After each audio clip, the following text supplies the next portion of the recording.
If you are here, you are likely polishing up your resume. Am I right? If that's the case, follow along for 10 mistakes that we see all the time that are completely avoidable.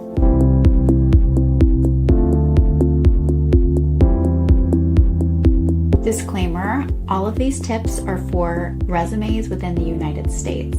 If you're applying for a job outside of the United States, please look for resources and videos that pertain to that country. Don't include a profile picture or a headshot on your resume. There is no need to do that, and it in fact makes hiring managers a little bit uncomfortable. It also introduces bias into the process, which you just don't need to do.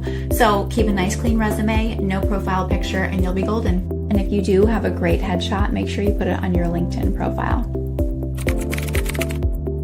Don't use weird columns or formatting in your resume. We use these pieces of software called applicant tracking systems, and they're not very smart. So they parse resumes. They do a really good job of taking Word documents or PDF documents that are in very simple one-column formatting and putting them into a system for us that makes them searchable. We have seen before that fancy formatting, like 2 columns or some of those really pretty Canva resumes, result in a lot of lost information, and we never see the resume, or we miss half of it. Maybe a whole column is missing. So keep it simple, keep it one column, preferably a PDF. That way formatting doesn't get messed up, because Word documents sometimes on different computers and different systems look funny. So if you format it nicely on your computer, save it as a PDF, very nice, simple resume is going to win every time. If you are an artist or a creative type and you're applying for a creative job, by all means, do an online portfolio, because you can format that any way you want, and that can be really your showpiece for all of your fancy work. Just use a link or a QR code or something like that in the resume to direct people to that portfolio, but let your resume be very simple. This should go without saying, but I'm going to say it. Make sure you proofread your resume. No typos, no grammatical errors. When a hiring manager sees a typo or a grammatical error, a very avoidable error in your resume, they are going to assume, and potentially rightly so, that you do not have good attention to detail. That is a problem. You can avoid it.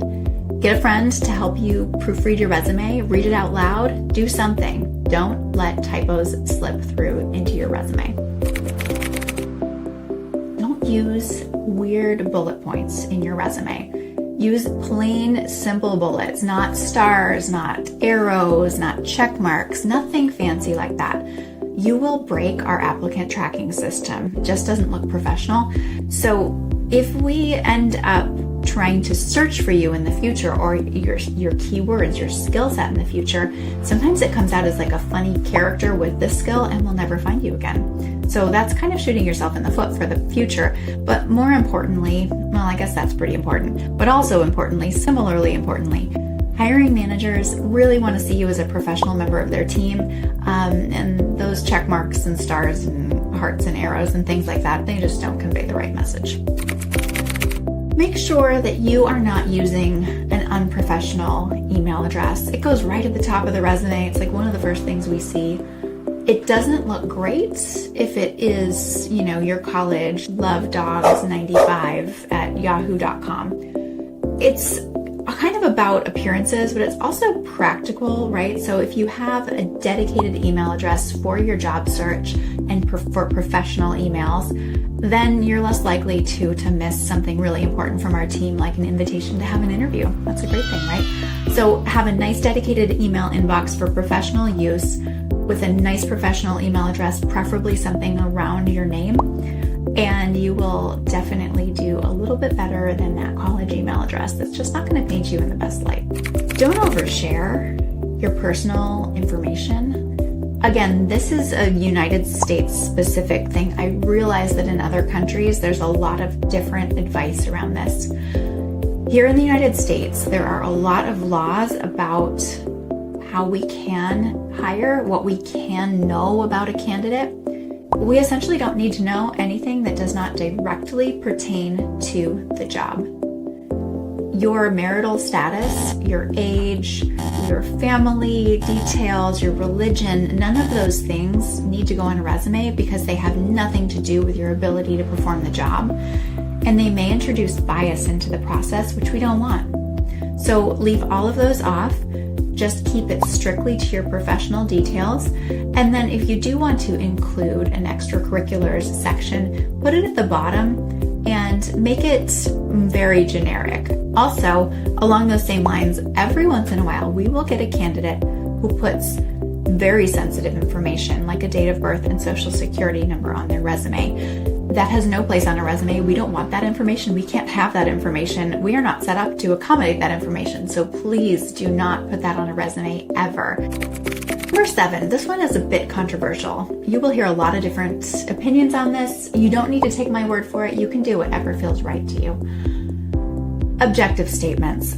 I look at an objective statement, and what I see is the candidate being a little bit self-centered there.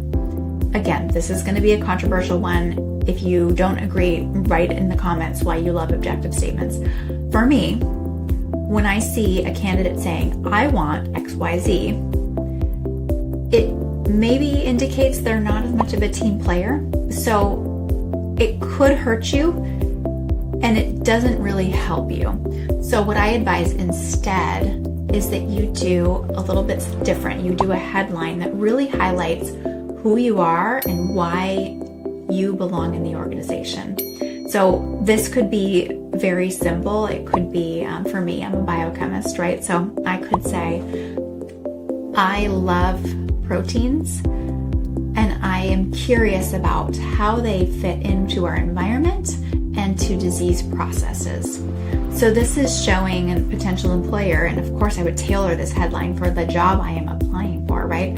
So if I'm applying for a protein biochemistry job, this is showing my potential new employer, oh, she's a biochemist and she's a protein biochemist. Oh, and she's really interested in how proteins actually influence disease states. That's actually what our job's about. So tailor your headline to exactly the job you're looking for and how you are excited about it and what you bring to that job. So this is, there's a ton of ways to do this. We have a whole course on this. If you're interested in the resume course, click the link below and make sure that you join us to learn a little bit more about how to craft a really beautiful resume. And of course, we have a link down below also to download a resume template where we put that headline right at the top so you can just fill it right in. So definitely take advantage of those resources. And again, this is a subjective one. If you love an objective statement, it's probably not make or break. It's just a possibility that it could give you a bit of an edge if you really paint out a complete picture to your potential employer of why you belong in that role, specifically this role, not every role. You tailor that headline and it will go far. Are you enjoying this video? I hope so. If you are, hit like and subscribe because we are pumping out content like this every week and you don't want to miss it. Keyword stuffing. That is when you use all of the keywords all at once, all in one sentence. And it doesn't really sound like English anymore. So don't do that. Use intentional keywords. We do need keywords. I'm not saying don't use keywords. In our applicant tracking systems, we absolutely need to be able to find you by keywords. But make sure that when you use a keyword, the surrounding bits of information indicates your impact for that keyword. We don't want to see every single keyword under the sun. We want to see the ones we want. So make sure, again, you're tailoring your resume to the particular job at hand. You're using keywords intelligently and intentionally within your resume and not just using all the keywords all at once. Jargon. Don't use it. Jargon is just the worst. I hate seeing when a candidate says, well, I'm very detail oriented and I'm a team player and I'm an out-of-the-box thinker. This box, no, it doesn't contain me. I'm out there. This is not helpful. In fact, when I see those sorts of things, I question, is the candidate really? Or are they just saying it? What you really should be doing is showing me through your experience section how you actually embody these skills, these jargony skills, right? So take the time to really think about your experience and what did you contribute and what were the measurable actions actionable things that happened. Those are what we really care about. Don't write a book. So we have gotten away from the whole, everyone used to say 1-page resume, right? But that was when we were printing them out. We're not printing resumes out anymore. We try and save the planet. We do, though, spend as recruiters on average 7 seconds per resume. 7. That means you really need to put all of the important information that you want us to see with our first glance right on that front page, and actually kind of above the fold, above halfway, right? We have to see it or we're not gonna see it. So make sure that's why I advocate for that headline, right? It's like your name and your headline, and then we'll go into the whole thing about what you should be doing actually to craft your resume. Definitely check out that course below. Also, I've got a video up here about some other tips and tricks about what to do on your resume, because this is all don'ts, but there are some very great do's that you should be observing. But we kind of recommend, a 2 to 3 page resume. Front page is so important. That is where you have to shine.